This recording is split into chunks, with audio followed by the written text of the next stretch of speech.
नमस्कार, आप सभी का स्वागत है मेरे इस YouTube चैनल श्रवण सर पर। आज की इस वीडियो के अंदर हम प्राइम फैक्टराइजेशन मेथड अभाज्य गुणनखंड विधि के बारे में पढ़ने वाले हैं। अभाज्य गुणनखंड विधि के बारे में पढ़ने से पहले हम यहाँ पर अभाज्य संख्याओं के बारे में पढ़ेंगे। अभाज्य संख्याओं की एक छोटी सी जानकारी लेने के बाद हम यहाँ पर अभाज्य गुणनखंड विधि ये किस तरीके से की जाती है, संख्याओं को हम छोटे छोटे टुकड़ों में फैक्टर्स में किस तरीके से तोड़ते हैं, उसको हम इस विधि के अंदर करने वाले हैं। ये विधि बहुत ही उपयोगी विधि है। इस विधि के द्वारा वर्गमूल ज्ञात किया जा सकता है, मतलब स्क्वायर रूट ज्ञात किया जा सकता है, घनमूल क्यूब रूट ज्ञात किया जा सकता है।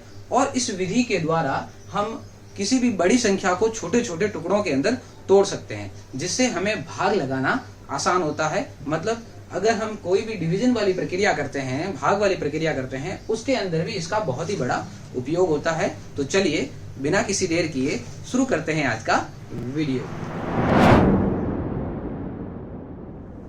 तो प्राइम फैक्टराइजेशन मेथड पढ़ने से पहले हमें अभाज्य संख्या प्राइम नंबर्स के बारे में पढ़ना पड़ेगा।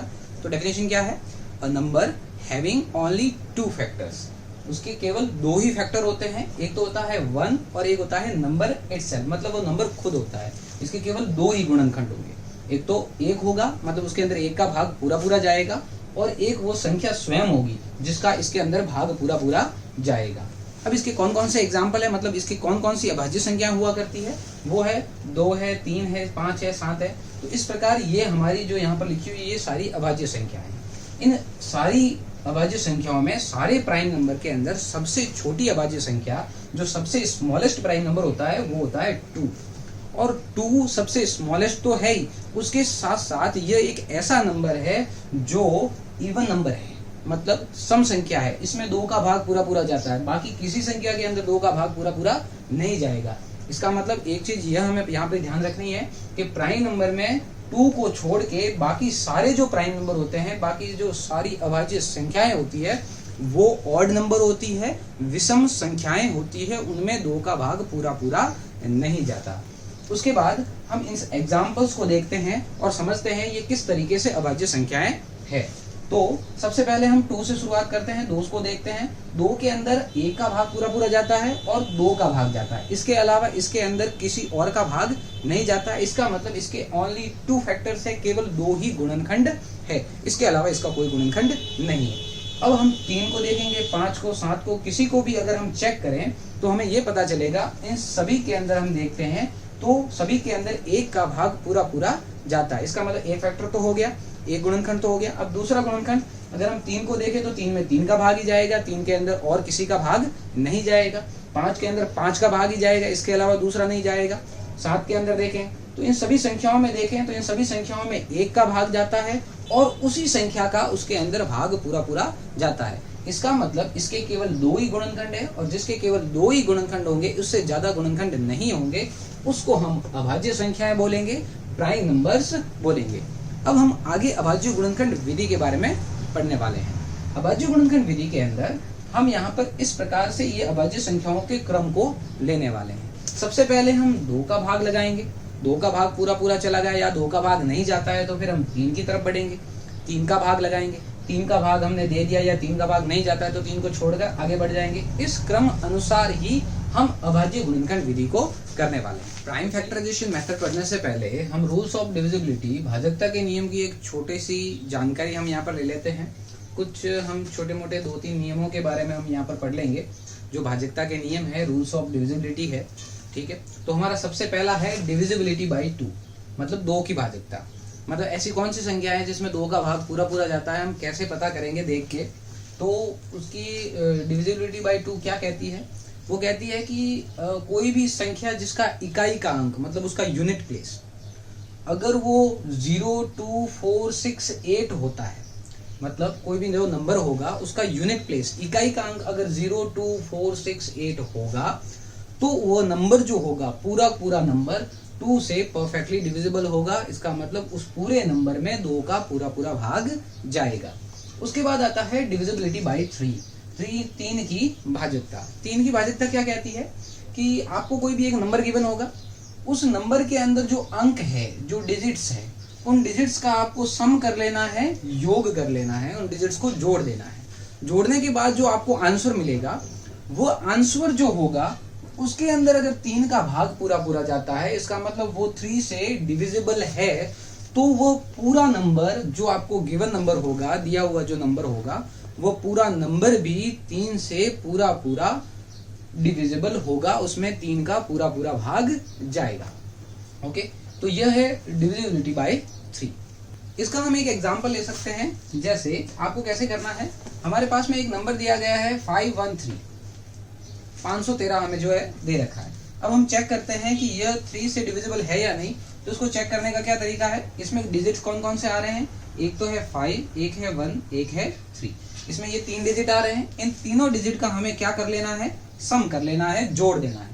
तो तीनों डिजिट्स को मैंने जोड़ दिया, 5 और 1 हो गया 6, 6 और 3 हो गए 9। अब ये जो इन डिजिट्स का सम आया है, इनका जो योग आया है, ये योग क्या 3 से डिविजिबल है? तो हमने बिल्कुल ये 9 है और ये 3 से क्या है, डिविजिबल।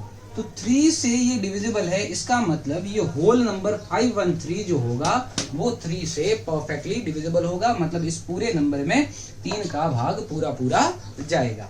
तो हमारा तीसरा जो है वो है डिविजिबिलिटी बाय 5, 5 की भाजकता। 5 की भाजकता क्या कहती है कि जो हमें गिवन नंबर होगा, जो दी गई संख्या होगी, उसके जो इकाई का अंक है, यूनिट प्लेस है, यूनिट प्लेस अगर 0 है, 5 है, इन दोनों में से कोई भी एक यूनिट प्लेस हमें दिया गया है, तो वो जो नंबर होगा पूरा पूरा नंबर, वह नंबर 5 से पूरी तरह से डिविजिबल होगा, मतलब उसमें 5 का पूरा पूरा भाग जाएगा।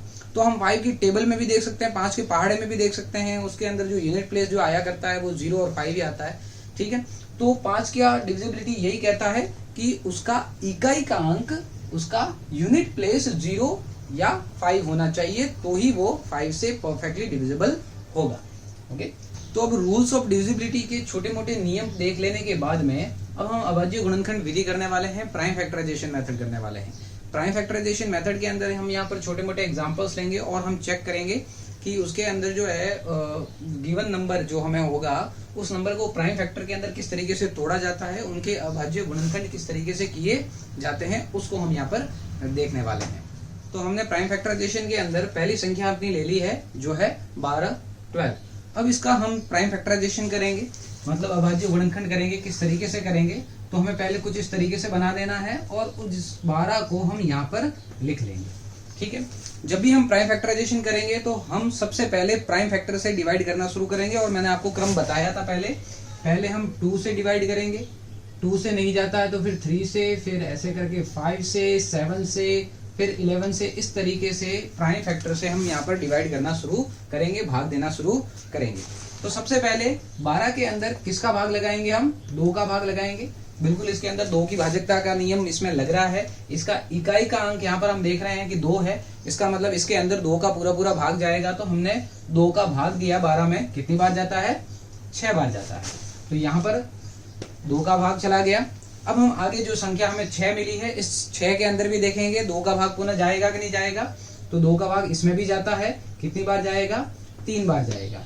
अब यहाँ पर 3 आ चुका है, 3 के अंदर 2 का भाग नहीं जाता, तो हम आगे बढ़ जाते हैं। आगे आता है 3, तो 3 का भाग इसमें दे देते हैं, कितनी बार जाता है, 1 बार जाता है। जैसे ही 1 आ जाता है, इसका मतलब अब हमारा अभाज्य गुणनखंड प्राइम फैक्टराइजेशन पूरा हो चुका है, हमें यहीं पे रुक जाना है। और अब जो है हमें इस 12 को प्राइम फैक्टर के अंदर, अभाज्य गुणनखंड के अंदर लिखना है। किस तरीके से लिखेंगे, तो ये जो हमारा 12 था, 12 के जो अभाज्य गुणनखंड हुए हैं वो ये है 2 × 2 × 3, तो मतलब 2 × 2 × 3, ये इसके क्या हो जाते हैं, अभाज्य गुणनखंड। तो 12 को इस प्रकार अभाज्य गुणनखंड के अंदर तोड़ा जाएगा। इसी तरीके से हम एक दूसरा एग्जाम्पल लेते हैं जो है 60 ले लेते हैं। ठीक है, 60 ले लेते हैं। 60 को हम अभाज्य गुणनखंड के अंदर किस तरीके से तोड़ते हैं, अभाज्य गुणनखंड में किस तरीके से लिखेंगे, चलो हम देखते हैं। तो यहाँ पर मैंने क्या लिख लिया है, इस साइड 60 लिख लिया है। 60 के अंदर जो है हमने 2 का भाग लगाया, 60 में 2 का भाग लगाया, कितनी बार जाएगा। किसी संख्या में 2 का भाग लगाना या उस संख्या का आधा करना मतलब एक ही होता है। इसका मतलब हम 60 का आधा कर लेते हैं, कितना आ जाता है, 30 आ जाता है। ठीक है, पुनः हम देखते हैं कि 30 में 2 का भाग लगता है कि नहीं लगता है, बिल्कुल लगेगा क्योंकि इसका इकाई का अंक 0 है। ठीक है, 2 की भाजकता का नियम भी यही कहता है, इकाई का अंक 0, 2, 4, 6, 8 होना चाहिए।